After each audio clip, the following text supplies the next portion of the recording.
Ibig mo sabihin ang dami pala sa OANP nakatenga ng mga tier 4, Madami. 5 jobs. Sobrang dami, miss, to the point na nawalan na sila ng time. Naubos na yung mga permit nila.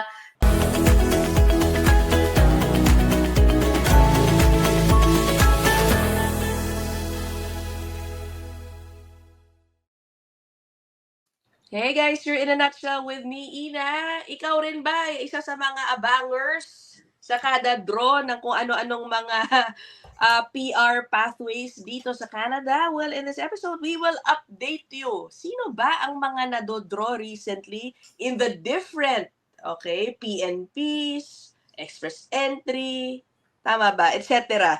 I think mako-cover natin yan in this episode just to keep you updated on what's going on. Okay. Okay, so ang ating interview, ayan, kasama ulit natin si Dainara M. Puerto Pantigue. Of course, her email is down there, crawling if you want to get in touch with her. O sige, Hello? ano bang uunahin natin?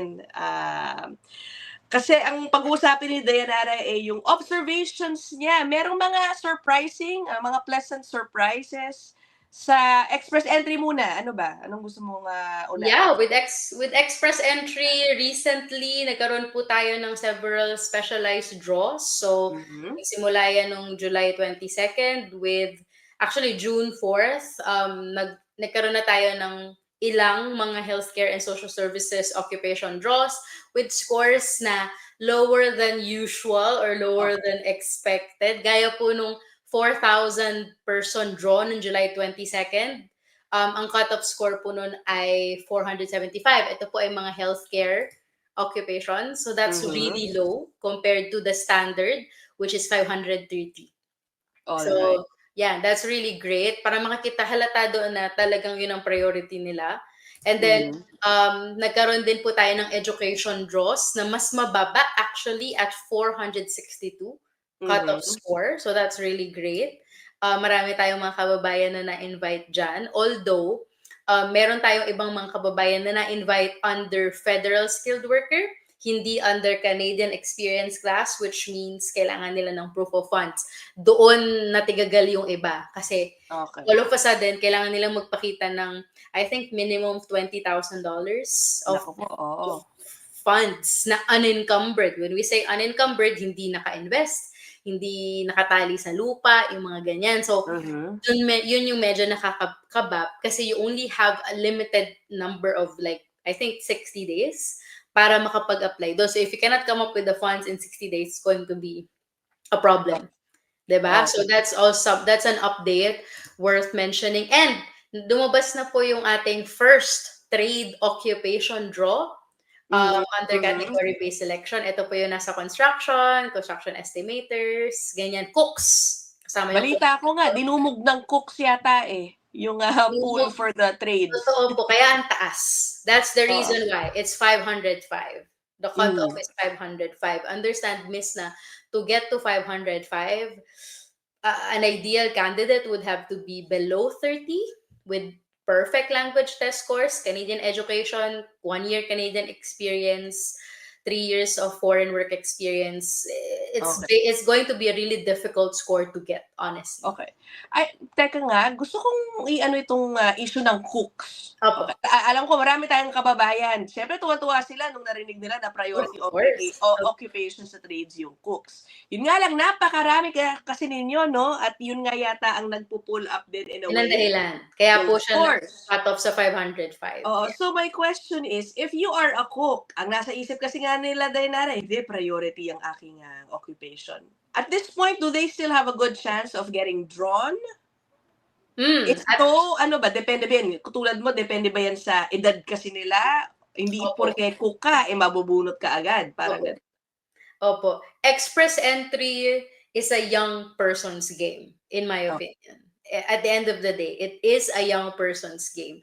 Whether they decide to update it is questionable pa sa panahon ngayon, pero it is a young person's game. So that means the younger you are, the more points you get. The older you get like 5 points deducted every year that you age. So it's going to be difficult. And ito din po yung mga tao na ina-advisean ko na try nyo maghanap ng ibang path, RCIP, OYNP, or probably RCIP, kasi meron daw pong mga communities na priorities nila yung mga cooks, or pwede ka naman bumaba ng konti to food counter attendant.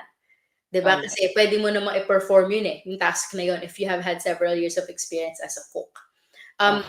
Or you can also try to learn French. If you're able to get to a certain level of French, level 7, you will receive about 50 points added to your score, which may boost you to get to like 505 cut-off level na sineset po nila. Yeah. Ay naku, I will have a separate episode again on French. Nagkaroon na ako dyan, pero uulitin ko dahil talagang yan ang medyo, may more chances of winning ka dyan. Especially if, let's say, wala ka ng time. Kailangan Yeah. mo nang umuwi ng Pilipinas or lumipat or umalis ng Canada. So you spend your time learning French, you still have your 1 year of Canadian experience. Kumbaga, Yeah. you still have that. So 50 points will definitely boost your score. But again, this depends on your age. Kasi the older you get, if your score right now is 420, kahit magkaroon ka ng 50 points, 470, depende pa rin yun kung magkakaroon ka ng invitation. So, this is still, this is something you should consult on. Oh, sige. Okay? Ano pang expectations mo before we move forward, no, from express entry? Magkaka-draw pa ba? Ilang buwan pa tayo? May 3 months pa in 2025? If so, ano kaya? May inaabangan ka ba? Hula mo na magdodraw before the end of the year? I think STEM. Kasi wala pa eh. Parang we've never had a STEM draw in a long time. Yeah, the last one was a really long time ago. Like, I don't know. Like, the last one is April 2024 pa ba? Parang matagal na. Matagal na tayong walang STEM draw. So, I think STEM would be a draw na aabangan ko for express entry, and also more French draws possibly in the future, kasi that seems to be the priority po talaga ng Canada ngayon. Okay. O, sige. Next, let's go to OINP. Okay, merong observation ka dyan sa mga recent draws sa OINP? Yes. About it? Totoo, miss. It's a wild card. So far, OINP has not done any express entry draws. Yung skilled trades draws saka yung human capital, wala pa silang ginagawa nun so far. It's really more of employer job offer. So lahat ng draws na ginawa nila this year are employer job offer, meaning you have to have the support of your employer in order to get the invitation. So may pagka wild card para sa akin ng OINP, kasi dahil konti yung slots, ang ina-expect namin mga immigration consultants is hindi sila masyado magdodraw sa business professions, ganyan. Hindi sila masyado magdodraw dun sa mga admin officers, yung mga ganyan, yung mga journalists, ganyan. Okay, may ganun. But they had one last September 3rd. So, they drew 1,900 people for a foreign worker. Ang cutoff po ng foreign worker ay 42. Mababa yun, miss. 42. Mababa yun. Okay. And ang cutoff po ng international student stream was 63. Generally, mababa din yun. And this is all over Ontario. So, hindi ito location-based. Hindi katulad ng mga dati nilang draw na puro location-based. This time, it's all over Ontario, and with occupations na considered natin as not such a priority kasi nasa di ba? Can you tell me, anong specific jobs? Yung nagulat ka na, okay pa. Nakasama pa? Meron human resource professionals, 11200, supervisors of office and administrative support workers, kasama, executive assistants. All right. Diba? HR recruitment officers, procurement and purchasing agents and officers, medical administrative assistants, yung mga nasa... Yung mga accountant, meron na ba? Accountants, wala po siya ngayon sa listahan pa. So, syempre may mga healthcare, hindi naman yan surprising. Pero may editors, miss, ecclesiastical occupations kasama. Journalists, editors, graphic technicians, kasama sila. Supervisors in processing, ito po yung mga nagtatrabaho sa mga manufacturing facilities pero mga team leaders sila. Yung mga Okay. yung mga supervisors ng nasa metal processing, supervisors ng nasa plastic and rubber processing kasama. Kasama po yung mga superintendent natin sa mga apartments under 73201. Yung mga Okay. nag-handle ng mga repairs sa mga apartments, kasama sila. Kailan huling nagkaroon ng ganyang draw for these types of jobs? Last Kaya year ka pa. na-surpresa. Oh, last year pa. 2024 Ay, pa. Yeah, 2024 pa, miss. okay, okay. Di ba? Well, congrats sa mga nakasali diyan, nakakuha ng invitation diyan Tapos sa ang nakakatuwa, nagkaroon sila ng draw. Bago yon, nagkaroon sila ng draw noong September 2nd for healthcare occupations and ECE. So kasama yung mga early childhood educators natin. Tapos nagkaroon din ng education draw ng express entry naman noong September 17. So may mga client ako na nagkaroon sila ng draw ng OINP, tapos bigla sila na-invite sa express Okay. entry. So may mga ganyan akong client. Wow. Sa mga ganyan pong nangyayari, you have to choose. Okay? Hindi po pwedeng may dalawa kayong PR application na sabay na gumagana. Wow, sana all na lang napili sila sa dalawa. 'Di ba? 'Di ba? Oo nga. Oo nga. Maganda din itong tingnan ng mga kababayan po natin ng mga dating teacher sa Pilipinas. Kasi pagka po kayo ay may education degree sa Pilipinas, maaari ninyong tingnan kung pwede kayong makakuha ng ECE certificate sa Canada para makapag-perform kayo ng job as an ECE and potentially explore PR pathways. In demand po sa lahat, almost all areas ng Canada ang mga childcare workers. Without having to study, is that what you're saying? If they have the background, foreign experience? Yes po. Okay. Yes po. For example, well, I have my secondary school a bachelor's degree in the Philippines. So I was able to get my my license to teach secondary school in Canada. So kung ikaw ay graduate ng elementary education or early childhood education sa Pilipinas, maaari niyo pong tingnan doon sa particular certifying body sa province kung nasan kayo, kung ano po yung requirements para makakuha kayo ng ECE level. I believe you have to get at least level 2 or 3 para makapasok po kayo sa mga daycare as actual educators. Alright, okay. Guys, yung pinag-uusapan natin kanina lang, no, yung sa OINP, yung interesting draw sa occupations na apparently last year pa din draw. Yung akala natin baka hindi na priority. Akala natin hindi na i-draw. Oo, okay. Nag-draw pala sila, so di ba? Okay, how about outside Ontario? Is there anything you can share with us? Let's say in BC. Sino ba lately na-draw dyan? Healthcare workers po talaga, miss. Healthcare workers talaga. Pero, what's surprising is actually, on September 9, 2025, nag-announce ang Alberta Advantage Immigration Program na nagkaroon po sila ng dagdag na allocation na 1,528. Okay. So, yung allocation na unang ibinigay sa kanila is nadagdagan ng 1,500 slots. Alright, okay. So, I think, in-announce ba nila saan nilang stream yan ibibigay? Ano bang category? Pero ito yung dahilan, I think, kung bakit nung nagkaroon sila ng draw, AAIP draws, let me just double check. Nagkaroon po sila, miss, ng draw noong September 12, nag-draw sila, at ang cutoff score nila sa Alberta Opportunity Stream ay 63. Nung mga nakaraang draw nila ng Alberta Opportunity Streams, puro 70 lahat yan. 70, 72, 71. This time, binaba nila ng 63. Tapos, nagkaroon sila ng additional draws sa Accelerated Tech. Ito po yung mga tech workers sa Alberta for those with the cutoff score of 55. So, that's really low. Kasi ang general cutoff score sa Alberta Tech, pumapasok din po ng mga 65 above. So, ito yung dahilan kung bakit nagagawa nilang mag-draw ng mas mababa, mag-draw sa mga occupation na hindi natin ina-expect. Kasi maaaring nag-request sila ng additional allocations at grinant yun ng federal government. So, I believe other provinces were also granted additional allocations. New Brunswick, Newfoundland, last time I checked, were also granted some. With British Columbia, my clients na nakaka-receive po ng invitations are those who are working in healthcare po talaga. Alright. Sa BC. Pero who knows, yung sinasabi mo, baka dahil may extra allocations na yung iba, makadraw in some occupations tulad nung sa OINP. Is that Correct. saying? Yeah. Correct. And dito po papasok, Miss, yung you should have your profile up as soon as you can.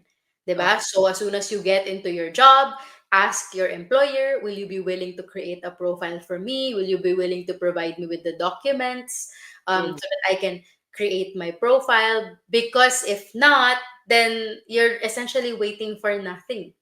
All right. 'Di ba? So it's important to know ahead of time if they're willing to assist you.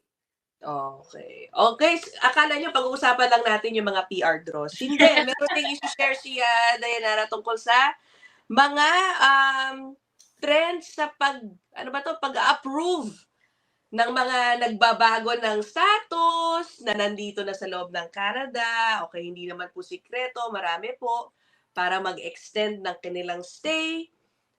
Nagbabago ng permit, kumbaga, kung dati kang naka-work permit, biglang, sige na, mag-aaral na ako, no? Kung may extra budget para lang magka-student permit naman. Mga ganon.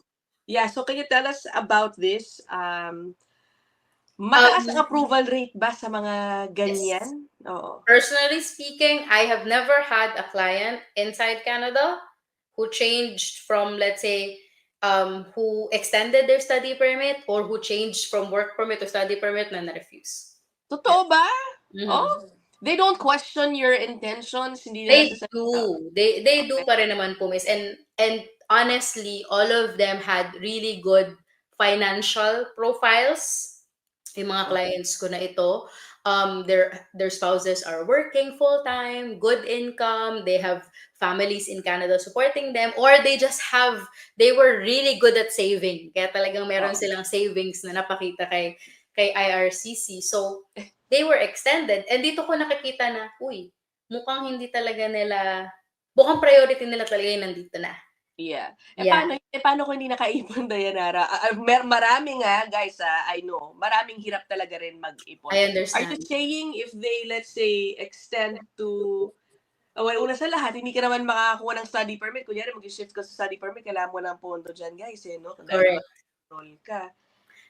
In what But sometimes, Miss, if you wish to try, then you can try by putting in information about the OWP's potential income. So, isa po yan sa pwede ninyong ilagay. Na, for example, ako ay naka-PGWP, yung asawa ko ay naka-OWP. So, ako PGWP holder ako. ECE ako, for example. So, meron akong full-time job. Yung asawa ko ngayon nag-apply ng master's, gusto niyang applyan din ako ng OWP. Pwede namin i-present yung trabaho ko. Kasi, dahil nag-apply naman ako ng OWP, parang mag-extend ako ng open work permit ulit because PGWP is a type of open work permit. So, matutuloy ko yung trabaho ko. So, kikitain ko naman talaga yun. 'Di ba? Yung potential. So, pwede mo ipakita yun as additional funding, for them to consider. So, mahalaga din po that all of these are presented properly. All right. Yung sinasabi mo nag-extend ng study permit, ano ba yan? Yung mag-aaral ulit? Mag-aaral ulit. Or yung open work permit, siya naman yung mag-aaral. Kasi, hindi na pwede. Kasi may client ako na gano'n, Miss, hindi siya nag-apply ng PGWP.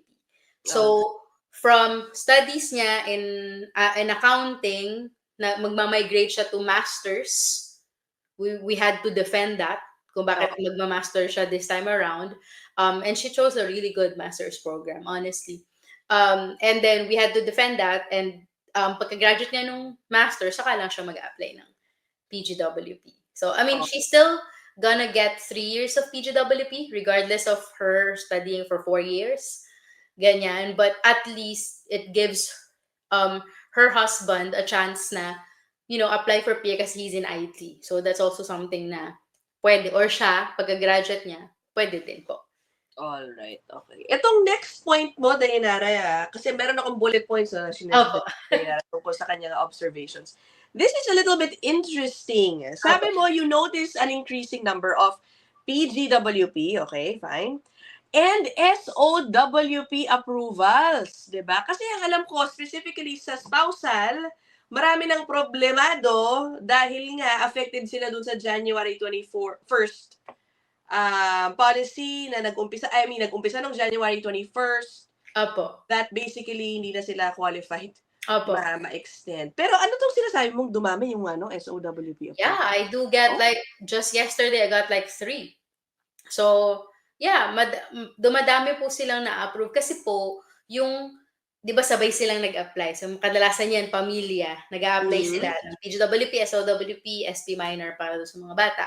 Um, yung PGWP holder, may job offer na kasi siya.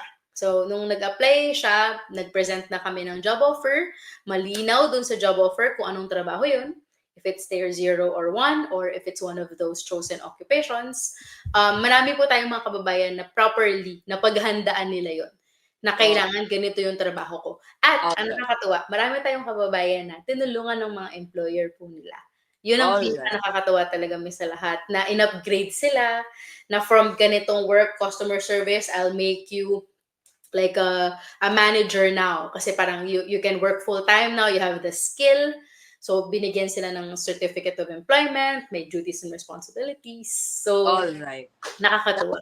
Kaya kailangan early on pa lang sa PG actually kahit baka wala ka pa sa PGWP 'no, nagpa-part-time ka pa lang sa student mo, True. trabahuin mo na yung magiging maganda mong trabaho for PGWP para ma-save mo ang iyong spouse. Ang iyong spouse, makasama mo siya. Kasi honestly, miss, ano yan eh, kumbaga cheat code. Kapag dalawa kayong may permit, kasi dalawa kayong pwedeng mag-explore ng PR pathway, Yeah. dalawa kayong kumikita. Kung kailangan ninyong mag-ipon, dalawa kayong, kumbaga, gumagalaw. So, kahit saang aspeto naman yan, to be more financially efficient, maganda talaga if it's a two-income family, especially for temporary residents na walang status sa Canada, maraming pwedeng mangyari. So, kailangan ready. So, maganda po talagang dalawa kayong may status. So, Yeah. marami din po ako nakikitang trends ng mga PGWP applicants na nare-refuse because of language tests.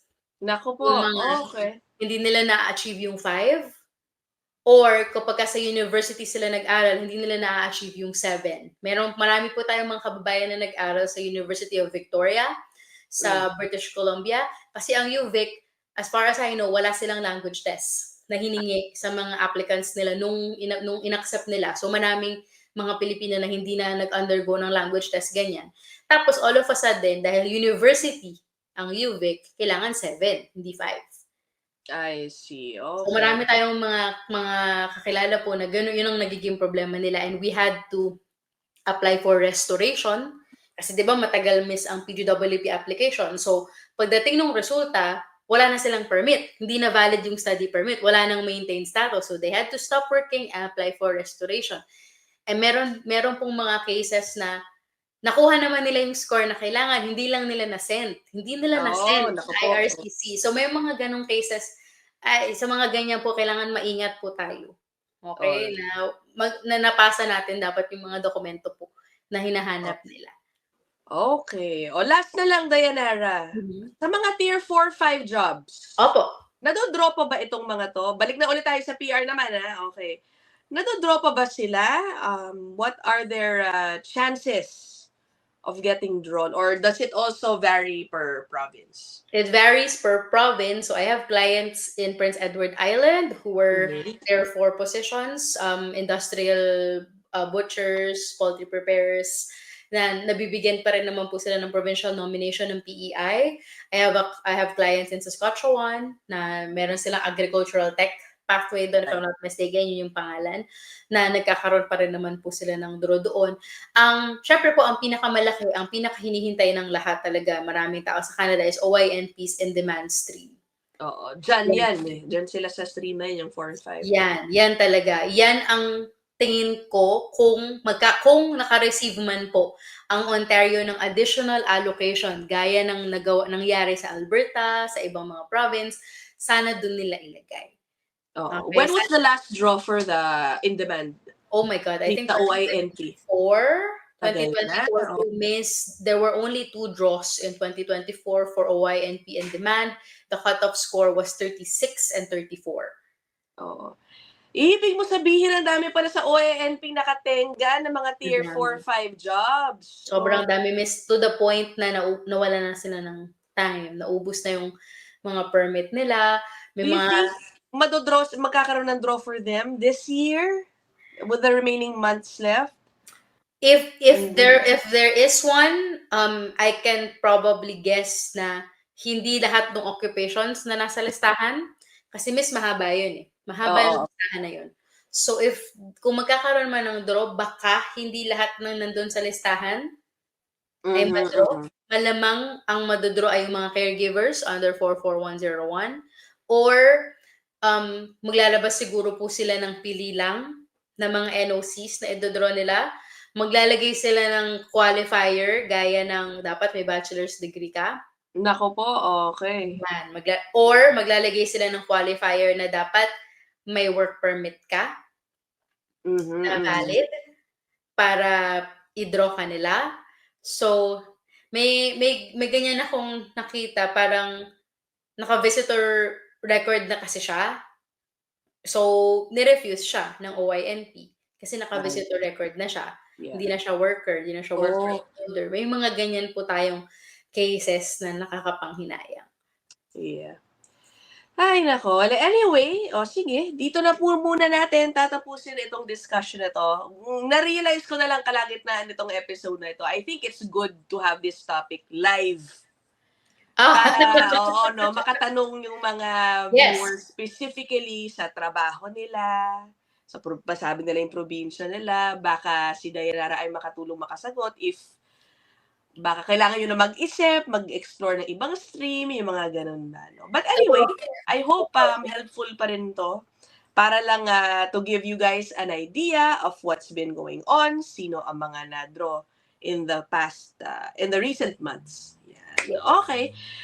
Okay, Dayanara, thank you so much again. Dayanara's email is now No problem. Good luck and God bless po. Yeah, good luck again to everybody. Good luck we and will God end bless. this episode here, guys. Okay, bye! Thank you po. Bye!